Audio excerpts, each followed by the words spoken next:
Gold, trusted gold buyers. మీరు తాకట్టు పెట్టిన బంగారాన్ని విడిపించి ఈ రోజు ఉన్న మార్కెట్ ధరకు కొనబడను.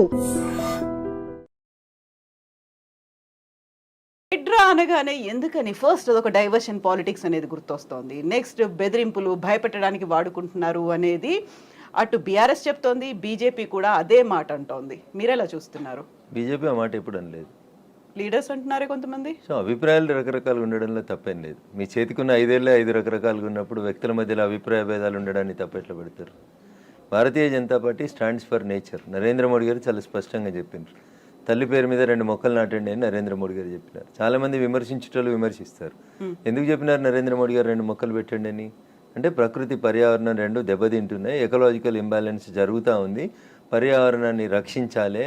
ఉత్తరాఖండ్లు, కేదార్నాథ్ దేవాలయాలు, నిన్నగాక మొన్న జరిగిన వాయనాడులు, 2020 నవంబర్లో డిసెంబర్లో జరిగిన భాగ్యనగరం వరదలలో మునిగిపోవుడు, ఈరోజు మీరు ఈ ఛానల్ ఇంటర్వ్యూ చేస్తున్నప్పుడు ఉభయ తెలుగు రాష్ట్రాలు వరద నీళ్ళల్లో విలవిల్లాడ్డాలు, ఇవన్నీ జరుగుతున్నాయి. ఎందుకంటే ప్రకృతి విధ్వంసం జరిగింది కాబట్టి. ఆ ప్రకృతి విధ్వంసం జరగకూడదు అంటే చెరువులు, కుంటలు, నాలాలను రక్షించడం అనేది రేవంత్ రెడ్డి మానసపుత్రిక కాదు, రేవంత్ రెడ్డి కలగన్నది కాదు. చాలామంది తెలియక మీది మీద చదివి మీది మీద పేపర్లు చూసి గోల పెట్టేటోళ్ళు చాలామంది ఎక్కువ అయిపోయారు. దానికి తోడు మీ యూట్యూబ్ ఛానల్లో చర్చలు లొల్లులు ఎక్కువ పెడతా ఉన్నాయి. 1994లో అప్పటి కాంగ్రెస్ ముఖ్యమంత్రి దివంగత కోట్ల విజయభాస్కర్ రెడ్డి గారు మొట్టమొదటిసారిగా ఈ భాగ్యనగరంలో మీరాలం ట్యాంక్ అనేటువంటి ఒక చెరువు కబ్జా అయిందని చెప్పి కంప్లైంట్ వస్తే శ్రీమతి రేచల్ చటర్జీ అనేటువంటి ఒక ఐఏఎస్ అధికారిని పంపించి మీరాలం ట్యాంకులో కట్టిన అన్ని కన్స్ట్రక్షన్స్ని గులగొట్టిండు. ఎప్పుడది? 1994లో. 30 ఏళ్ల క్రితం జరిగిన ఒక సంఘటన మీకు తెలియదు, ఎందుకంటే మీరు కొత్తగా వచ్చిన రిపోర్టర్లు కాబట్టి. 30 ఏళ్ల కింద ఉన్న రిపోర్టర్లు ఎవరైనా అడిగితే చెప్తారు. ఇలా మీరాలం ట్యాంక్ ఉందా? కవిత గారు, ఇలా మీరాలం ట్యాంక్ ఉందా? రిపోర్టర్లు కాదు, లేదు. నన్ను చెప్పనీరు కవిత గారు, నన్ను చెప్పనీరు. అందరికి సమాధానం చెప్తా, మీకు కూడా చెప్తా నేను. తర్వాత 2007, 2008లో ఉమ్మడి ఆంధ్రప్రదేశ్ హైకోర్టు లోపల కొన్ని కేసులు వేసినారు. ప్రజా ప్రయోజన వాద్యాలు, కొంతమంది మీలాంటోళ్ళు నాలాంటోళ్ళు పోయి ఇక పలానా చెరువు కబ్జా అవుతుంది, పలానా నాలా కబ్జా అవుతుంది, భవిష్యత్తుకు నష్టం అవుతుంది అని చెప్పి వేసినప్పుడు ఆంధ్రప్రదేశ్ ఉమ్మడి హైకోర్టు 2010వ సంవత్సరంలో అన్ని డబ్ల్యూపీలని కలిపి జడ్జిమెంట్ ఇస్తూ లేక్ ప్రొటెక్షన్ సెల్ అనేది ఒకటి పెట్టమని చెప్పింది. నేను ఇప్పుడు కాయిదాలు తెచ్చుకోలే కవిత గారు, if I'm not wrong and subject to correction. GO number 154 అని ఏప్రిల్ 2010వ సంవత్సరంలో అప్పుడు ఉన్నటువంటి ఉమ్మడి ఆంధ్రప్రదేశ్లో కాంగ్రెస్ ప్రభుత్వం ఒక జీవో ఇచ్చింది. దేనికోసం ఇచ్చింది? లేక్స్ ప్రొటెక్షన్ కోసం. జీవో 111లో ఉన్న భూములలో జరుగుతున్న అక్రమ నిర్మాణాలని ఆపేతందుకు chief secretary, revenue secretary, DGP ఇట్లా 18 మంది అధికారులని సభ్యులుగా పెట్టి protection cell, lake protection committee అని ఒక కమిటీని వేసి ఈ భాగ్యనగరాన్ని కాపాడమని చెప్పింది. తర్వాత అదే హైకోర్టు, ఆంధ్రప్రదేశ్ హైకోర్టే చెప్పింది, ఉమ్మడి హైకోర్టు, భాగ్యనగరంలో 2252 చెరువులు, కుంటలు ఉన్నాయి, వాటికి బఫర్ జోన్ అంతా ఫిక్స్ చేయండి, వాటిని ఎవరు కబ్జా చేయకుండా ఉంచండి అని చెప్పి 2010లో చెప్పింది. That was the peak time of Telangana movement. ఆ జడ్జిమెంట్ ఎవరు పట్టించుకోలేదు. అందరూ జై తెలంగాణ అనుకుంటూ తిరిగినాం. కట్టేటోడు కట్టిండు, కూర్చేటోడు కూర్చిండు, అమ్మేటోడు అమ్మిండు, మధ్యలో చాలా మంది నష్టపోయిండ్రు. అది జరిగిన తర్వాత 2014లో బాగా చదువుకున్న ఆయన వచ్చి మున్సిపల్ అడ్మినిస్ట్రేషన్ మంత్రి అయ్యిండు, కేటీఆర్ అనేట ఆయన. ఏం చేసిరు లేక్ ప్రొటెక్షన్ కోసం? ప్రతి చెరువును సుందరీకరణ పేరిట ఆయన దోస్తుల కోసం, ఆయనకు నచ్చిన బిల్డర్ల కోసం, వాళ్ళ ఇంట్లో ఉండే రాజ్యసభ సభ్యుల కోసం, పోయేందుకు తొవ్వల కోసం ప్రతి చెరువుని నాశనం చేసి 10 ఏళ్లలో కాకతీయులు కట్టిన చెరువులకి మిషన్ కాకతీయ అని పేరు పెట్టినవని నాటకం పెట్టి భాగ్యనగరంలో ప్రతి చెరువుని, ప్రతి కుంటని పేరున్న అన్ని బిల్డర్లకి ఇచ్చి నాశనం చేసి 2020 నవంబర్ డిసెంబర్లో భాగ్యనగరంలో వరదలు వచ్చినాయి. నేను దుబ్బాక ఎమ్మెల్యే గెలిచిన ఒక నెల తర్వాత అప్పుడు ఏం చెప్పిండు కేసీఆర్? ప్రతి ఇంటికి 10,000 ఇస్తాం నష్టపోయినానికి అని చెప్పిండు, ఇచ్చిండు ఎలక్షన్ల కోసం చెప్పి. ఎందుకు మునిగింది ఆ రోజు భాగ్యనగరం? భాగ్యనగరం వెళ్ళే అవస్థలతో ఎందుకుంది? ఒక ఆయన వచ్చి విశ్వనగరం అంటాడు, ఇంకొక ఆయన వచ్చి 4వ నగరం అంటాడు, ఒక ఆయన వచ్చి సైబర్ నగరం అంటాడు. ఉన్న నగరాన్ని కాపాడు రవయ్య అని రఘునందన్ అంటున్నాడు. దీనికి ఎవరికి కష్టమైతే నాకేంది? రఘునందన్ చెప్పింది, హైకోర్టు ఎప్పుడో చెప్పింది అంటున్నా, 2010లో చెప్పింది. తర్వాత 2020లో కేటీఆర్ అనేట ఆయన మున్సిపల్ అడ్మినిస్ట్రేషన్ మినిస్టర్గా మళ్ళీ ఒక జీవో తీసుకొచ్చిండు. మళ్ళీ ఒక జీవో తీసుకొచ్చి ఏం చెప్పిండు? అప్పటి కొత్త జిల్లాలు అయినాయి, ఉన్న భాగ్యనగరాన్ని కాపాడలేనోడు, కూట్ల రాయి తీయలేని కేటీఆర్ అనేటోడు మళ్ళీ ఒక జీవో తెచ్చిండు. జీవో నెంబర్ 46/54, కరెక్ట్ గుర్తులేదు కవిత గారు నాకు, సబ్జెక్ట్ టు కరెక్షన్. దాంట్లో ఏం చెప్తాడు? మెదకు, సంగారెడ్డి, సిద్దిపేట జిల్లాలని కూడా ఈ లేక్ పరిరక్షణ కమిటీ లోపలికి తీసుకురావాలని చెప్పిండు. జీవో 2021లో ఇచ్చిండు. 22లో ఇంకో జీవో ఇచ్చిండు. ఇచ్చి లోకల్ బాడీస్కి ఒక జాయింట్ కలెక్టర్ ఉంటాడు ప్రతి జిల్లాలో. ఆ లోకల్ బాడీస్కి జాయింట్ కలెక్టర్ ఎవరైతే కలెక్టర్గా పనిచేస్తున్నాడో ఆయనను వీటికి లేకుల రక్షణ కోసం ఇన్ఛార్జిగా పెట్టిండు. ఎన్ని చెరువులు కబ్జా అయినాయి, ఎన్ని కుంటలు కబ్జా అయినాయి? సాక్షాత్తు రాష్ట్ర సర్వోన్నత న్యాయస్థానం హైకోర్టు చెప్పిన 2252 చెరువులు కుంటలు ఏడునే పోదాం పాండ్రి రాండి. మా జర్నలిస్ట్ మిత్రులు మరో మంచికో చెరువుని దత్తత తీసుకోరి, కాపాడు చెరువుని. రఘునందన్ ఏదో మాట్లాడుతూ ఉన్నాడు, రఘునందన్ హైడ్రాకి సపోర్ట్ చేస్తూ ఉన్నాడు, బీజేపీ ఎల్పీ లీడర్ వద్దన్నాడు. చెరువులు కట్టమని చెప్పిండా మా ఎల్పీ లీడరు?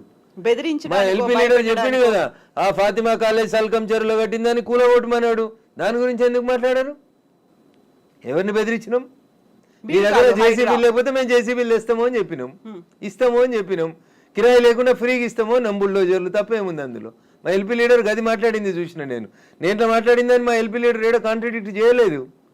ఏం చేసిర్రు?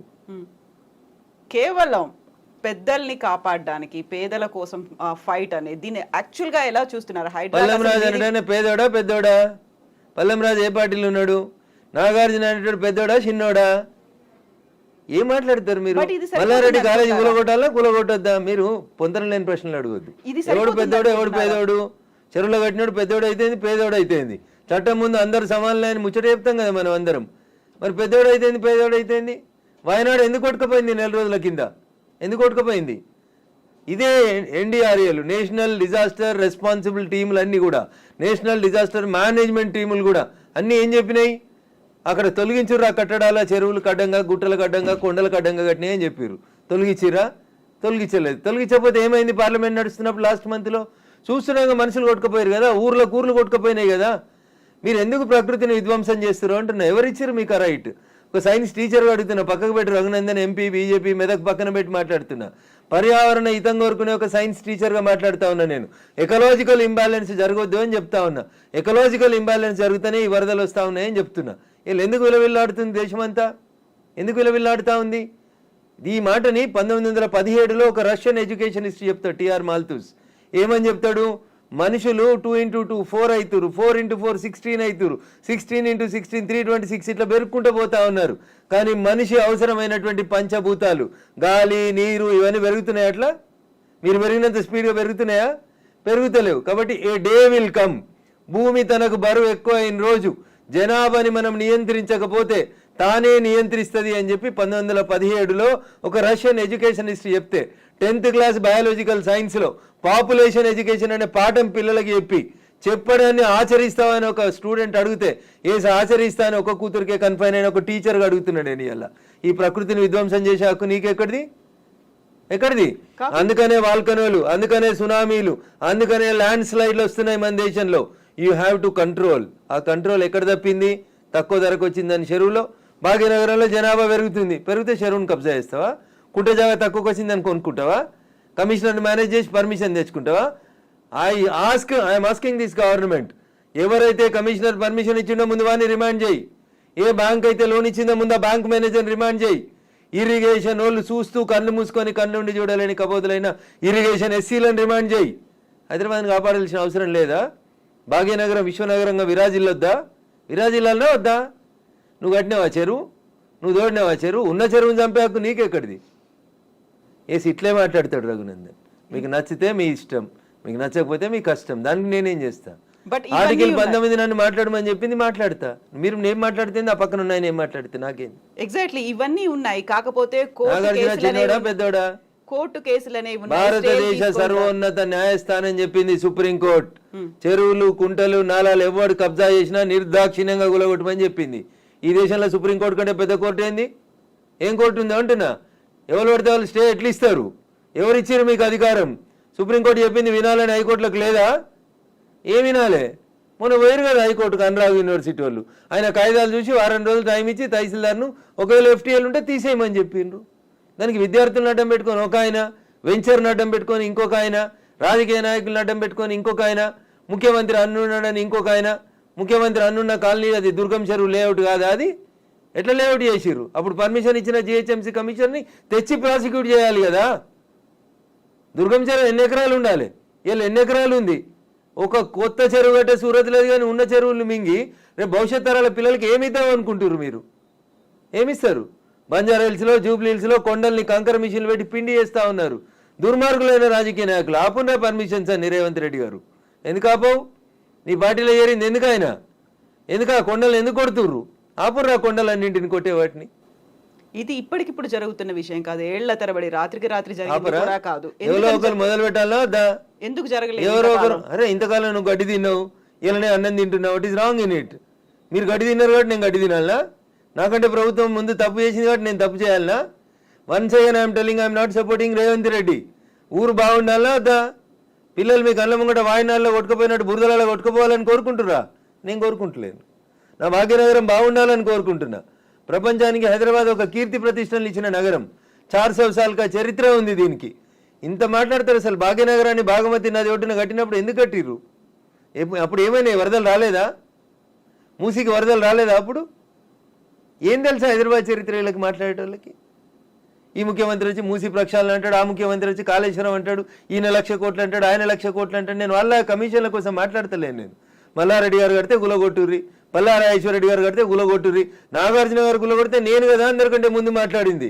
కోర్టు స్టే ఇచ్చిందంటే ఎట్లా ఇస్తుంది కోర్టు అని అడిగిన. బరాబర్ అడుగుతా నేను. పొద్దున 6 గంటలకు కూలగొట్టుడు మొదలు పెడితే మధ్యాహ్నం లంచ్ మోషన్ అయింది, 3 గంటలకు స్టే అయింది.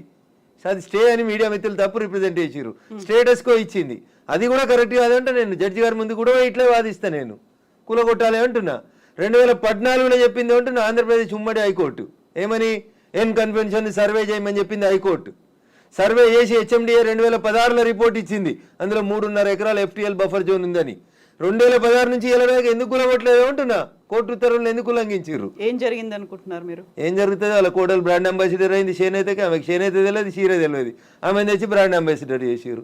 ఆ సంబంధాలు ఏం సంబంధాలు వాళ్ళు చెప్పాలి, అప్పుడున్న వాళ్ళు చెప్పాలి. నాకేం తెలుస్తుంది? వాళ్ళకి ఆ రంగుల లోకంతో ఉన్న రక్త సంబంధం ఏందో వాళ్ళు చెప్తే బాగుంటుంది. నాన్నోరు ఎందుకు ఖరాబ్ చేస్తారు?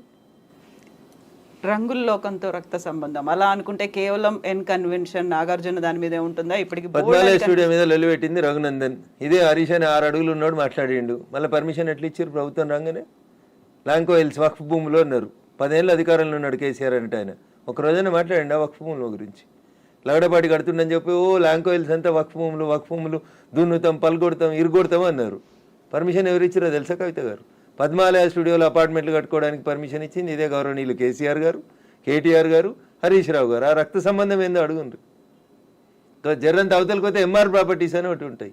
ఎంఆర్ ప్రాపర్టీస్లో రైతులు, తెలంగాణ రైతులు మా భూములు పోతున్నాయని ఏడిస్తే వాళ్ళకి పైసలు ఇప్పిస్తామని స్పీచ్లు ఇచ్చిండు. ఇదే కేటీఆర్, అదే హరీష్ రావు, అదే కేసీఆర్ అన్నట్టు. ఆయన 10 ఏళ్ళు మంత్రులుగా పదవి అనుభవించారు. ఎన్నడన్నా ఎంఆర్ ప్రాపర్టీస్లో భూములు కోల్పోయిన రైతుల గురించి మాట్లాడేందుకు వీళ్ళకి నోరు వచ్చిందా? ఎందుకు రాలేదనుకుంటారు కవిత గారు? కారల్ మార్క్స్ అని కమ్యూనిస్టు సిద్ధాంతకర్త చెప్తాడు, మానవ సంబంధాలన్నీ ఆర్థిక సంబంధాలనే చెప్తాడు. అందుకనే రాఘవేంద్రరావు సినిమాక్స్ని ముట్టలేదు టీఆర్ఎస్ పార్టీ. పద్మాలయ స్టూడియోస్లో అపార్ట్మెంట్లు కడుతుంటే సపట్లు కొట్టిర్రు. ఎంఆర్ ప్రాపర్టీలో తెలంగాణ రైతులు మునిగిపోతే నోరు మూసుకున్నారు. నాలాంటి ఎవడో మాట్లాడాలి కాబట్టి మాట్లాడడం మొదలు పెడతా ఉన్నాం. I stand for the poor only. నేను ఇప్పుడు ఈ రాష్ట్ర ప్రభుత్వాన్ని డిమాండ్ చేస్తా ఉన్నా. కానీ నేను అమ్ముతురు కదా కోకాపేటలో ఎకరం 100 కోట్లు పెట్టి 100 ఎకరాలు అమ్మిండ్రు కదా. ఆ పక్కన ఇంకా 150 ఎకరాలు ఉంది ప్రభుత్వ భూమి. ఇప్పుడు ఈ ఇండ్లు పోతున్న వాళ్ళందరికీ ఒక 25 ఎకరాలు లేఅవుట్ చేయండి. ఈ పేదోళ్ళందరికీ మంచిగా 100 గజాల స్థలం ఇయ్యండి. ప్రధానమంత్రి ఆవాస్ యోజన కింద ఇంటి పైసలు 5 లక్షలు ఇయ్యండి. ఇందిరమ్మ ఇంటి కింద నువ్వు 5 లక్షలు ఇయ్యి. ఈ నాలాల మీద కట్టుకున్న వాళ్ళు, చెరువులు కుంటలలో కట్టుకున్న వాళ్ళ కోసం ఏంది కోకపేటలో 100 కోట్లకు ఎకరం పోయే భూమిలో వీళ్ళకి లేఅవుట్ చేసి 25 ఎకరాలు అక్కడ ఉప్పల్ బగాయతో లగాయతో అని పెట్టి అమ్మిర్రు కదా ఊడా యాక్షన్ పెట్టి. అట్లా ఈ గరీబ్ వాళ్ళందరికీ తీసుకొచ్చాడు కాలనీ కట్టు. వీళ్ళు అరువులు కాదా 100 కోట్ల భూమిలో ఉండేందుకు? 10 ఏళ్ల క్రితం కట్టుకున్న ఇల్లు కళ్ళం కూడా కూలిపోతుంది కదా, బాధపడుతురు కదా. వాళ్ళని తీసుకొచ్చాడు 25 ఎకరాలు లేఅవుట్ చేయి Revanth Reddy. Then I will support you, then I will congratulate you. అంతేగాని అసదుద్దీన్ ఓవైసీ ఇచ్చిన ఉడత ఊపులకు భయపడితే 400 కాదు 4000 స్టూడెంట్స్ ఉన్నారని బెదిరిస్తాడు. ఎందుకు సల్కం చెరువు కూల్తలేదు? కూలాలి కదా సల్కం చెరువులో ఉన్న ఫాతిమా మెడికల్ కాలేజ్. ఎందుకు భయపడుతున్నారు? ఏమవుతుంది రేవంత్ రెడ్డి గారు? మొదలు పెట్టినావు కదా, కొట్టేసేయన్ని. అపప్రద నీకెందుకు? మల్లారెడ్డితోటి పాత పాగుందని, పల్లారాజేశ్వరరెడ్డి పార్టీ మార్తలేడని కొడుతున్నారన్న చెడ్డ పేరు ఎందుకు? ముందు అసదుద్దీన్ ఓవైసీ తోటి మొదలుపెట్టు. సో మధ్యలో విద్యా సంవత్సరం అక్కడ ఆల్టర్నేట్ అనేది దసరా సెలవులు వస్తాయి కదా, ఇమ్మీడియట్ గా ఆల్టర్నేట్ ఇంకో ఎందుకు దొరకదు? కాలేజ్ లో ఎందుకు దొరకదు? అకామిడేట్ చేయడానికి ఎందుకు దొరకదు అంటున్నా. ఒక్క రోజులో కట్టేస్తారు. ఇప్పుడు అంతా కిర్బీ షీట్లు అనే స్ట్రక్చర్లు వచ్చినాయి కదా, టెంపరీ స్ట్రక్చర్లు. 20 మొత్తం రింగ్ రోడ్ పక్కన అన్ని బిల్డింగ్లు ఖాళీగా ఉన్నాయి, తీసుకొని కట్టుకోమని ఉండ్రి. ఇన్ని రోజులు అనుభవించారు కదా చెరువులో కట్టుకొని, దానికి రెంట్ కట్టుర్రి ప్రభుత్వానికి. ఫీట్ కింద వసూలు చేయాలి రేవంత్ రెడ్డి గారు ప్రభుత్వం. ఇవాళ నిజంగా ఎవరైనా పేదలకు నష్టం జరుగుతుంది చెరువులలో తెలిసి తెలియక అమాయకంగా ప్రభుత్వం లేఅవుట్కి పర్మిషన్ ఇస్తే కట్టుకున్న వాళ్ళు ఉన్నారు, వాళ్ళందరినీ తీసుకొచ్చి కోకపేటలో పెట్టండి అంటున్నా. ఏంది ప్రాబ్లం ఏంది మీకు? గరీబులు అక్కడ ఇల్లు కట్టుకోదా కోకపేటలో? కట్టుకొని 100 గజాలు 100 కాకపోతే 150 గజాలు, ఇంకా 150 ఎకరాలు ఉంది కదా ఆడ. నిజంగా నీకు హైదరాబాద్ శుద్ధి చేయడమే నీ లక్ష్యం అయితే రేవంత్ రెడ్డి గారు, కోకపేటలో ఉన్న 150 ఎకరాలలో ఎన్ని ఇళ్ళు పోతున్నాయో ఐడెంటిఫై చేయి, అందరికీ మంచికి 100 గజాలకు పట్టాలి, అప్పుడు ప్రజల్ని నర్శిస్తారు. ఇప్పుడు జీవో 111 కాదు, అంతకుముందు వాల్టా యాక్ట్లు ఇవన్నీ కూడా వచ్చాయి మన వాటర్ బాడీస్ని ప్రొటెక్ట్ చేసుకో. నాకంటే ముందున్న వాళ్ళు ప్రతి ఒక్కరు తప్పు చేసిండని ఇప్పుడు నన్ను తప్పు ఏమని అడిగే అధికారం మీకు నో, అంటే ముందు నుంచి ఎందుకని ఫోకస్ పెట్టలేకపోయారు? ప్రెషర్స్ ఏమున్నాయి? ఎవరికి భయపడ్డారని మీరు? రాజకీయ నాయకులకి, రియాల్టర్లకి, వాళ్ళు ఇచ్చే పైసలకి. ఇంతకంటే ఎక్కువ ఏముంటుంది తల్లి? కట్టే కొట్టే తెచ్చిమంటే ఇంతే. రాజకీయ నాయకులకి ఎవరో ఫైనాన్స్ చేసేటోళ్ళు, ఫండ్ ఇచ్చేటోళ్ళు, ఎవరో ఒక బిల్డర్ ఉండి అన్న నేను ఈ చెరువు పక్కన జరంత మట్టి వచ్చి అమ్ముకుంటా అంటే అమ్ముకోమంటాడు, చూసి చూడనట్టు పొమ్మంటాడు, అయిపోతుంది. అది 1 పోయి 2 అవుతుంది, 2 పోయి 3 అవుతుంది. అట్లా వాడు పోసిండని వీడు పోసి, వీడు పోసిండని ఇంకోటి పోసి. సో ఇప్పుడు మనకి వానలు, వరదలు, ఇవి మునిగిపోవడాలు ఇలాంటివన్నీ ప్రతిసారి వచ్చినట్టే. ఇదంతా ఎకలాజికల్ ఇంబ్యాలెన్స్. ఎగ్జాక్ట్లీ, ఇదంతా ఎకలాజికల్ ఇంబ్యాలెన్స్. ప్రకృతిని కాపాడండి, పర్యావరణాన్ని ప్రేమించండి. లేకపోతే ఇప్పుడు మంచినీళ్ళు తాగమంటే బాటిల్ పెట్టినట్టు రేపు ఆక్సిజన్ సిలిండర్లు జబ్బ మీద వేసుకొని మీ మన్మరాలు తిరగాల్సిన దుస్థితికి పోతారు మీరు. ఆ పరిస్థితి రాకుండా కాపాడండి అంటున్నా. ఎగ్జాక్ట్లీ. సో కోర్టు నోటీసులు, స్టేలు, ఆ తర్వాత స్టేటస్ కో మెయింటెనెన్స్లు ఇవన్నీ కూడా అంటే ప్రతిదీ ఏది టచ్ చేద్దామన్నా మళ్ళీ కోర్టుతో లింక్ అయి ఉంది కాబట్టి ఇది కూడా ఎక్కువ కాలం నిలవదేమో హైడ్రా అనేది కూడా వినిపిస్తుంది. యాజ్ అడ్వకేట్ మీరేం చెప్తారు అసలు? సో నేనేమంటున్నా, శుభం గోర్ర పెళ్లి కొడుకు అంటే ఏదో అన్నాడంటే అట్లున్నది మా కవిత ఆలోచన. ఎందుకు కోర్టు ముందు నుంచి అనేది అదే కదా, కవిత ఆలోచన దగ్గరికి వెళ్ళింది అనగానే కోర్టు స్టే కోర్టు పరిధిలో మాట్లాడము అనే మాటలు ఎవరు? నేను మాట్లాడుతూనే ఉన్నా కదా రోజు. నో, మీరనట్లేదు, ఆక్యుపై చేసుకున్న వాళ్ళ దగ్గర నుంచి వచ్చే సమాధానం అదే, కోర్టు పరిధిలో ఉంది కాబట్టి. తప్పించుకునే ప్రయత్నం తప్ప ఏముంటది? దొంగకు తేలుగుడితే ఏం చేస్తాడు? తేలుగుట్టిందని చెప్తాడా? అప్పటికి నోరు మూసుకొని పోతాడు. గట్లే ఉంటుంది. ఏం స్టే ఉంది? స్టే ఉంది అని ట్వీట్ చేసి ఏడ స్టే ఉంది? ఏ కోర్టులో స్టే ఉంది? ఏంది స్టే? స్టేలు సంవత్సరాలు ఉండొద్దని ఇదే సుప్రీంకోర్టు చెప్పింది అంటున్నా. మా గౌరవ న్యాయమూర్తులు అట్లా సంవత్సరాలు స్టే ఇయ్యరు. స్టే ఈజ్ టెంపరరీ అంతే. 15 రోజులు, నెల, 2 నెలలు, 3 నెలలు అంతే. స్టే ఏంది? 2014లో ఎన్కన్వెన్షన్ సర్వే చేయమని 2024 దాకా స్టే ఇచ్చిరా? ఏ కోర్టు ఇచ్చిందో చూపెట్టురు నాకు. మీ అంత చదువుకోకపోవచ్చు కానీ నాకు స్టే అంటే ఏందో అర్థం తెలుసు. జర చూపెట్టుర్రి. హైడ్రాకి విధి విధానాలు లేవు, సరిగా ఏది ఫామ్ చేయకుండానే ముందుకెళ్ళిపోతున్నారు, బుల్డోజర్ సర్కార్ని తీసుకొస్తోంది హైడ్రా పేరుతో అనే వాదనని ఎట్లా చూస్తారు మీరు? మీకు వచ్చిన కడుపు నొప్పింది. మీరు ఫేర్గా ఉన్నారు కదా, మీరు నీతిగా ఉన్నారు కదా, మీరు పర్యావరణం బాగుండాలని కోరుకుంటారు కదా, ఈ భాగ్యనగరం బాగుండాలని కోరుకుంటారు కదా. In what way you are agreed by it? మీకు వచ్చి నష్టమైంది అంటున్నా. ప్రజల చేత, ప్రజల కొరకు ప్రజలు ఎన్నుకున్నటువంటి ప్రభుత్వాలు తీసుకునే నిర్ణయాలని ఏం చేస్తారు మీరు? కోర్టు ఎందుకు అడ్డుకుంటుంది? కోర్టుకుండే అధికారాలు ఏంటి? ఎంతవరకు అడ్డుకోవాలో అంతవరకే అడ్డుకుంటుంది. నేను చెప్తున్నా కదా, ఈ దేశ సర్వోన్నత న్యాయస్థానం సుప్రీంకోర్టు చెప్పింది కూలగొట్టమని. సుప్రీంకోర్టుకు భిన్నంగా లోకల్గా ఉండేటువంటి జడ్జిలు అట్లా ఇస్తారా జడ్జిమెంట్లు? నాకు తెలిసినంత వరకు అయితే ఎవరు కవిత గారు. సో ఇప్పుడు హైడ్రాని సడన్ గా తెర మీదకి తీసుకొచ్చింది. 1994 రావడం, ఒక హైడ్రాని తీసుకొని రావడం అనేది భయపెట్టడానికో, బెదిరించడానికో, లేకుంటే రుణమాఫీ 6 గ్యారంటీ స్కీములు అడుగుతున్నారు కాబట్టి డైవర్షన్ పాలిటిక్స్ అనే వాళ్ళకి ఏం చెప్తారు మీరు? నేనంటున్నా, రుణమాఫీ చేయాల్సిందే, ఇచ్చిన 6 హామీలను అమలు చేయాల్సిందే, రైతులకు చెప్పినటువంటి రుణమాఫీ, యువతకు చెప్పిన డిక్లరేషన్, మహిళలకు ఇచ్చినటువంటి మహిళా డిక్లరేషన్ అన్నీ చేయాల్సిందే. అవి చేసి ఇది వదిలేద్దామా? అవి చేయాల్సిందే, ఇవి చేయాల్సిందే. ఇది చేయమని చెప్పురు, అది చేయమని లొల్లి పెడతాం. మేము లొల్లి పెడుతూనే ఉన్నాం కదా. బీజేపీ ప్రశ్నిస్తున్న, బీజేపీ పేరిట ప్రశ్నిస్తున్న తెలంగాణ పేరిట మేమంతా నడుపుతూనే ఉన్నాం కదా.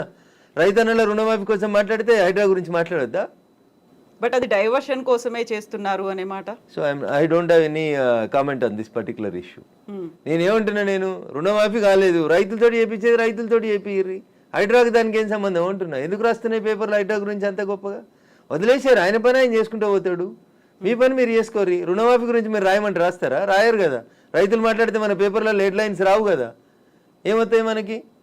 హైడ్రా మా కేటీఆర్ అంటాడు, ఆయన అమెరికాలో అంటాడు, అది ఫుల్ హాఫ్ పేజీలు వస్తుంది, పెద్ద పేజీలలో వస్తుంటుంది. ఫస్ట్ పేజీలలో 119 ఎమ్మెల్యేలలో ఆయన యువరాజు అయినట్టు ఆయన మాట్లాడితే పైన ఒక బాక్స్ కట్టి రాస్తారు మీరు.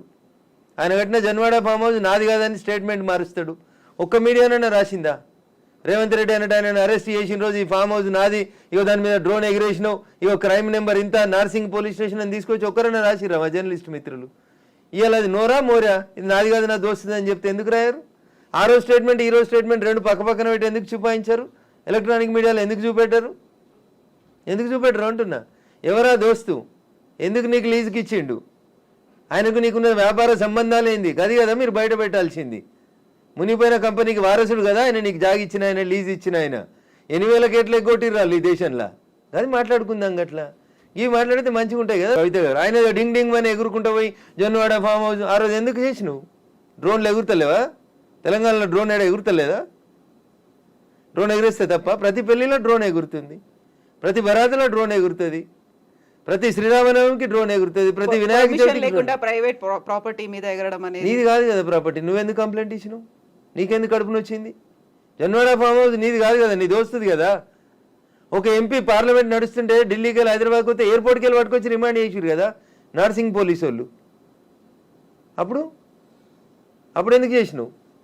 నీది కాని ఫామ్ హౌస్లో, నీ దోస్తు ఫామ్ హౌస్లో ఎవరు నీ దోస్తు పేరు చెప్పు, ఆయనకు ఆస్తి ఎక్కడిదో చెప్పు, ఏ కంపెనీ పెట్టి షేర్లు ముంచిరో చెప్పు, ఏ కంపెనీ పెట్టి వాళ్ళ నాయన జైలుకు పోయిండో చెప్పు, గవి చెప్పు కదా. వాస్తవాలు జనాలకి తెలియకుండా చేస్తారు కాబట్టి నాలంటోడు మాట్లాడాల్సి వస్తుంది. హైడ్రామా అన్నారు. ఎవరు చేస్తున్నారు హైడ్రామా? అన్నోడు చేస్తున్నాడు అంతే. ఎవడు అన్నోడు పేరు చెప్తాలి చెప్తావా? వాని చరిత్ర ఏందో చెప్పిపోతే మీరు అన్నారు ఇప్పుడు హైడ్రామా చేస్తున్నారని. నేను చెప్పలేదు, ఆ పొరపాటున కూడా అనలే. హైడ్రా వాళ్ళ పనులు చేసుకుంటూ పోనీరు అంటున్నా. సల్కం చెరువును గులగొట్టిన రోజు రంగనాథ్ సంగతి అడుగుతాను నేను, రేవంత్ రెడ్డి సంగతి కూడా అడుగుతా. మొదలు పెట్టగానే అడ్డమైంది కాలాల కట్టే పెడతారు అంటున్నా. మల్లారెడ్డి కాలేజీని గులగొట్టకపోతే అడుగుతా నేను.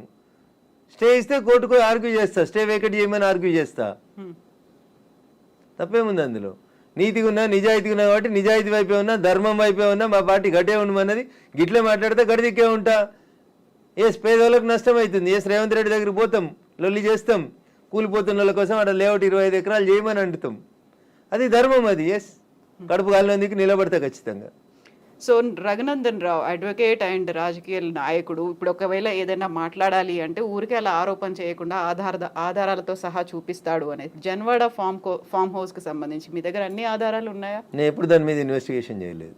నేను ఎందుకని? నేను వ్యక్తిగత జీవితాల్లోకి ఎవరి జీవితాల్లోకి పోవాలనుకోలేదు. సరే అప్పుడు రేవంత్ రెడ్డి పోయినాడు, ఆయన దగ్గర ఆధారం ఉంటేనే పోయిండని నేను అనుకుంటున్నా. అది వాళ్ళిద్దరికి సంబంధించిన వ్యక్తిగతమైన పంచాయతీగా చేసుకున్నారు వాళ్ళు. Let it be decided. నేను ఇవాళ అడుగుతుంది ఏంటంటే మీకు, జన్వాడ ఫామ్ హౌస్ నాది, నా వ్యక్తిగత జీవితానికి భంగం వాటిల్లింది, మా ఫామ్ హౌస్ మీదకి వచ్చి డ్రోన్ కెమెరా ఎట్లా ఎగిరేస్తారు, ఇవి రఘునందన్ మాట్లాడలే. ఆ రోజున యువరాజు కేటీఆర్ మాట్లాడిండు.